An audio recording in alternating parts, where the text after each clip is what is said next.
वैसे जरूरी नहीं है, लेकिन फिर भी वीडियो को लाइक या फिर डिसलाइक करने की कोशिश जरूर किया करें। तो कहानी की शुरुआत में ही हमें बताया जाता है कि ये टाइम आज से हजारों साल पहले का है, यानी वो टाइम जब इजिप्ट के पिरामिड्स भी नहीं बने थे। यहाँ के लोग कबीलों की सूरत में रहा करते थे और तभी इस टाइम में एक कबीला आया वहाँ पर, जिस कबीले का सरदार यानी किंग था मेमनॉन। उसने एक एक करके सारे कबीलों पर अटैक कर दिया और बाद में वहाँ पर कब्जा कर लिया अपना। और उसके जीतने की सबसे बड़ी वजह एक जादूगरनी थी, क्योंकि वो फ्यूचर देखकर पहले ही मेमनॉन को उसकी हार या फिर जीत के बारे में बता दिया करती थी और तब मेमनॉन उसी के अकॉर्डिंग अपने सारे प्लान्स बनाया करता था। अब वहाँ पर आजाद कबीले बहुत थोड़े ही रह गए थे और वो कबीले मेमनॉन से लड़ना नहीं चाहते थे और इनके ना लड़ने की वजह भी वो जादूगरनी ही थी, क्योंकि वो जानते हैं कि वो अपने जादू से फ्यूचर देखकर मेमनॉन को सब कुछ बता देगी। लेकिन एक कबीले के राजा ऐसे भी थे जो मेमनॉन से लड़ना चाहते थे, इसीलिए वो एक खतरनाक कबीले के 3 किलर्स को वहाँ पर बुलवाते हैं। असल में बात ये थी कि इन किलर्स का पूरा कबीला खत्म हो चुका था और अभी सिर्फ 3 रह गए थे और ये बचपन से ही कातिल है। उन तीनों में जो सबसे बहादुर होता है, यानी जो मूवी का हीरो भी है, उसका नाम मैथियस होता है। राजा उन्हें कहते हैं कि तुम्हारा काम ये है कि तुमने जादूगरनी को मारना है और इस काम के बदले राजा उन्हें 20 प्रीशियस स्टोन्स यानी कीमती पत्थर देते हैं और ये 20 कीमती पत्थर ही उनके खजाने की आखिरी दौलत थी। फिर मैथियस राजा को कहता है कि तुम्हारा काम हो जाएगा, लेकिन राजा का बेटा अपने फादर के इस फैसले से खुश नहीं था। तब मैथियस अगली सुबह अपने भाई और साथी के साथ उस जगह तक पहुंच जाता है जहां किंग मेमनॉन रुका हुआ था। तब ये तीनों वहां पर जादूगरनी को ढूंढने लगते हैं, लेकिन इससे पहले कि ये जादूगरनी तक पहुंच पाते, मेमनॉन के सोल्जर्स इन्हें देख लेते हैं और इन पर तीर चलाने लगते हैं। यहाँ मौके पर ही मैथियस का साथी मारा जाता है और उसके भाई को पकड़कर प्रिजनर बना लिया जाता है। लेकिन मैथियस जादूगरनी के टेंट तक पहुंच जाता है और जैसे ही वो जादूगरनी को तीर मारने ही वाला होता है तो तब वो मैथियस को कहती है कि तुम्हारे साथ धोखा हुआ है। लेकिन इससे पहले कि वो जादूगरनी को मार पाता, वहाँ पर मेमनॉन के सोल्जर्स आ जाते हैं जो मैथियस को पकड़ लेते हैं और उसे किंग मेमनॉन के पास लेकर जाते हैं। यहाँ पर उस राजा का बेटा भी आ चुका था। असल में राजा का बेटा यहाँ पर इसीलिए आया था क्योंकि उसने अपने फादर को मार दिया था और अब वो मेमनॉन के साथ हो गया था। ये उसी किंग का बेटा था जिसने मैथियस और उसके साथियों को जादूगरनी को मारने के लिए यहाँ पर भेजा था। यहाँ पर मेमनॉन मैथियस के भाई को उसकी आंखों के सामने ही मार डालता है। इसके बाद वो मैथियस को भी मारने वाला होता है, लेकिन तभी जादूगरनी मेमनॉन को रोक देती है और उसे कहती है कि अगर तुमने इसे मारा तो हमारे साथ बहुत बुरा हो जाएगा, कयामत टूट पड़ेगी हम पर और जो कुछ हमने जीता है हम वो सब कुछ खो देंगे, क्योंकि मैं इसके बारे में जान गई हूँ और ये गॉड के अच्छे लोगों में से एक है। मीन्स गॉड इस पर बहुत मेहरबान है। तो इसीलिए यहाँ पर मेमनॉन जादूगरनी की बात मान लेता है, यानी वो मैथियस को नहीं मारता। लेकिन पनिशमेंट देने के लिए ये लोग मैथियस और एक चोर को जमीन में गाड़ देते हैं। अब मैथियस इस चोर को नहीं जानता था। उनके आसपास बहुत सारे खतरनाक बग्स थे और वो बग्स अब इनकी तरफ ही बढ़ रहे थे। अब ये बग्स इतने ज्यादा खतरनाक थे कि ये इंसान को खाकर स्केलेटन में बदल सकती हैं। लेकिन वो जो चोर होता है वो खुद को आजाद करने में कामयाब हो जाता है। साथ साथ वो मैथियस को भी वहाँ से निकाल कर उसकी जान बचा लेता है। अब मैथियस मेमनॉन को मारकर उससे अपने भाई और अपने साथी का बदला लेना चाहता है, इसीलिए वो उस चोर के साथ उसके किंगडम की तरफ निकल पड़ता है। इसके बाद हमें मेमनॉन दिखाया जाता है जो कि बाकी बचे किंगडम्स पर भी कब्जा करना चाहता है, लेकिन जादूगरनी उसे ऐसा करने से मना कर देती है। वो कहती है कि लड़ाई झगड़ा करके कभी भी सुकून और अमन हासिल नहीं किया जा सकता, जिस पर मेमनॉन कहता है कि मैं इस पूरी दुनिया का राजा बनना चाहता हूँ और राजा बनने के बाद मैं तुमसे शादी कर लूंगा। लेकिन जादूगरनी उसे कहती है कि अगर मैं तुम्हारे साथ रिलेशनशिप में आ गई तो मेरे फ्यूचर देखने की पावर्स के साथ साथ सारी पावर्स चली जाएंगी, जिस पर मेमनॉन कहता है कि एक बार मैं सब कुछ हासिल कर लूं और उसके बाद हमें तुम्हारी किसी भी पावर की जरूरत नहीं होगी।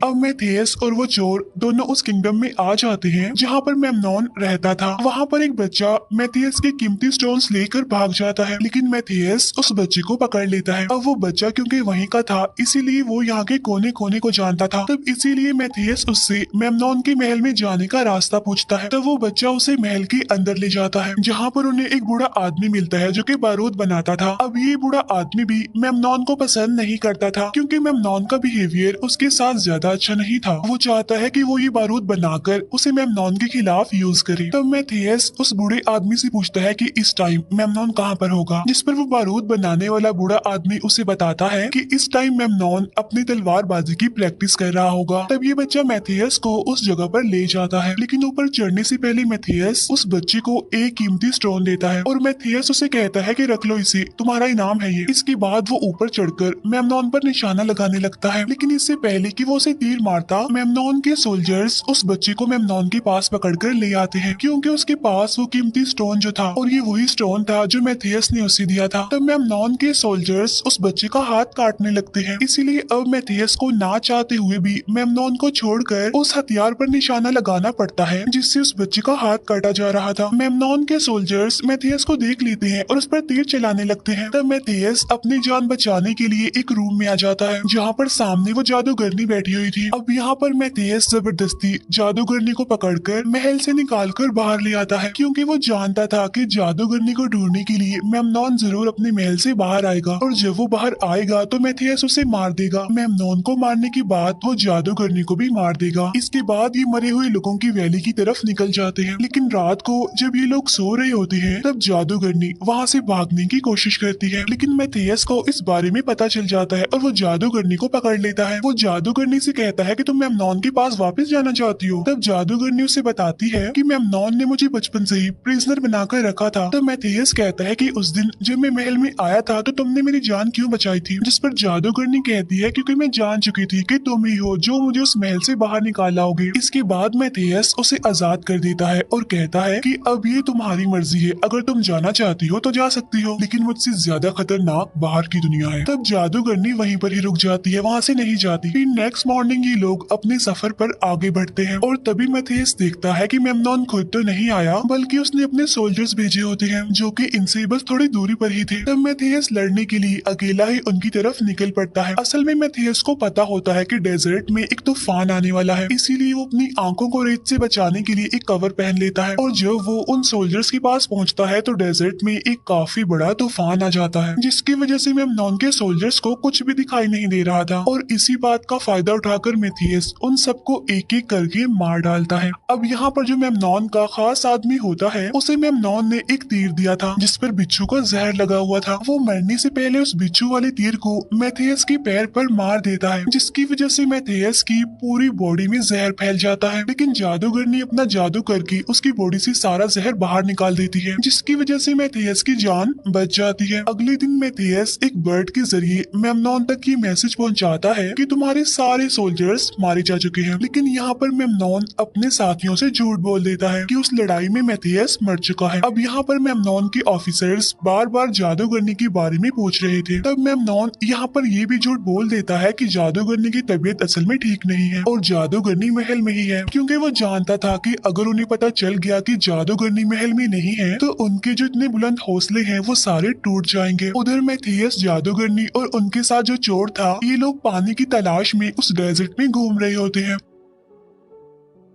लेकिन तभी अचानक से वहाँ पर एक ब्लास्ट होता है और जब ये लोग चेक करते हैं तो देखते हैं कि वहाँ पर वही बूढ़ा आदमी यानी बारूद बनाने वाला है और अब उसने बारूद बना लिया है। असल में ये भी महल से भागकर आ गया था और वो जादूगरनी को यहाँ पर देखकर काफी खुश हो जाता है। इसके बाद ये सब पानी की तलाश में आगे बढ़ जाते हैं और उन्हें एक जगह पानी मिल भी जाता है, लेकिन तभी वहाँ पर बहुत सारे सोल्जर्स आ जाते हैं और वो इन्हें प्रिजनर बनाकर अपने साथ ले जाते हैं, जहाँ पर एक काफी बड़ा कबीला मेमनॉन की आर्मी से छुपकर रह रहा होता है और इस कबीले का जो सरदार था वो मैथियस को पहले से ही जानता था, लेकिन मैथियस और वो सरदार एक दूसरे को अच्छा नहीं समझते थे। कबीले का सरदार अपने सोल्जर्स को कहता है कि जादूगरनी को मेरे पास लेकर आओ। तब मैथियस उनसे कहता है कि जो कोई भी इसके करीब आया उससे पहले मेरे साथ लड़ना होगा। अब यहाँ पर कबीले के सरदार और मैथियस के बीच फाइट होती है, लेकिन कबीले का सरदार इतना बहादुर होने के बावजूद भी मैथियस उसे हरा देता है। मैथियस कबीले के सरदार को कहता है कि हम दोनों का दुश्मन एक ही है यानी मेमनॉन, तो हमें मिलकर उसके खिलाफ लड़ना चाहिए। तब कबीले का सरदार कहता है कि उसकी इतनी बड़ी आर्मी से कौन लड़ेगा, जिस पर मैथियस कहता है कि मैं लड़ूंगा। कबीले का सरदार अब उन्हें भी अपने कबीले में रहने की इजाजत दे देता है। रात को जादूगरनी के पास जब एक बच्चा आता है तो जादूगरनी को एक विजन दिखाई देता है, जिसमें वो देखती है कि मेमनॉन के लोगों ने यहाँ पर अटैक कर दिया है, साथ साथ इनके पूरे कबीले को डिस्ट्रॉय कर दिया है और बहुत सारी मासूम बेकसूर लोगों को भी मार दिया है। तो इसीलिए जादूगरनी मैथियस के पास जाती है और उसे वो सब कुछ बताती है जो उसने विजन में देखा था,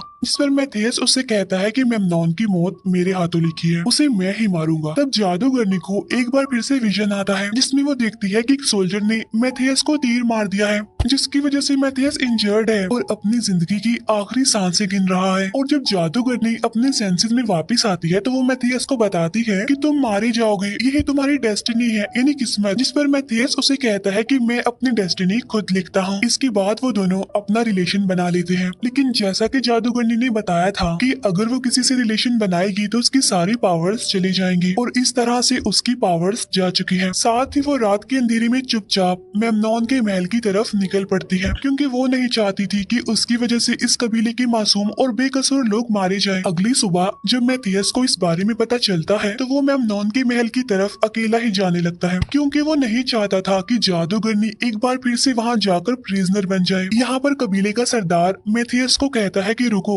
हम भी तुम्हारा साथ देंगे इसमें। इसके बाद हमें मेमनॉन के महल का सीन दिखाया जाता है, जहाँ पर मेमनॉन के सोल्जर्स बार बार उससे जादूगरनी के बारे में पूछ रहे होते हैं, क्योंकि अगले दिन इन्होंने हमला करना था। लेकिन मेमनॉन के पास तो उनके इस सवाल का कोई जवाब ही नहीं होता, और इतनी ही देर में वहाँ पर जादूगरनी आ जाती है और वो सबको बताती है कि कल की जंग में हमारी ही जीत होगी, दुश्मन खुद ब खुद यहाँ पर चले आएंगे। अब यहाँ मेमनॉन को जादूगरनी पर शक होता है कि वो अपनी पावर्स खो चुकी है, और तब चेक करने के लिए वो जादूगरनी के सामने 6 घड़े लाता है, जिनमें से 4 के अंदर स्नेक होते हैं और 2 के अंदर नहीं होते, और जादूगरनी को अपना हाथ उस घड़े में डालना होगा जिसके अंदर स्नेक ना हो। दूसरी तरफ दिखाया जाता है कि रात के अंधेरे में मैथियस और उसके सभी साथी मेमनॉन के किंगडम में एंटर हो जाते हैं, और उस बूढ़े आदमी ने जो बारूद बनाए थे वो चोर के साथ मिलकर महल के आगे बिछा दिए जाते हैं। उधर महल के अंदर मेमनॉन जादूगरनी का इम्तिहान ले रहा था। तब जादूगरनी उस घड़े के अंदर हाथ डाल देती है जिसके अंदर सांप होता है, और वो उस घड़े के अंदर से सांप निकालती है जो कि उन्हें नहीं काटता। जादूगरनी मेमनॉन को कहती है कि तुम एक सेल्फिश और संगदिल राजा हो। तब ये सुनकर मेमनॉन को गुस्सा आ जाता है, लेकिन इससे पहले कि वो जादूगरनी को मार पाता वहाँ पर मैथियस आ जाता है, और अब मैथियस और मेमनॉन एक दूसरे के आमने सामने होते हैं। तब इन दोनों के बीच लड़ाई होने लगती है। बाहर दिखाया जाता है कि कबीले का सरदार राजा के बेटे को मार देता है। ये वही था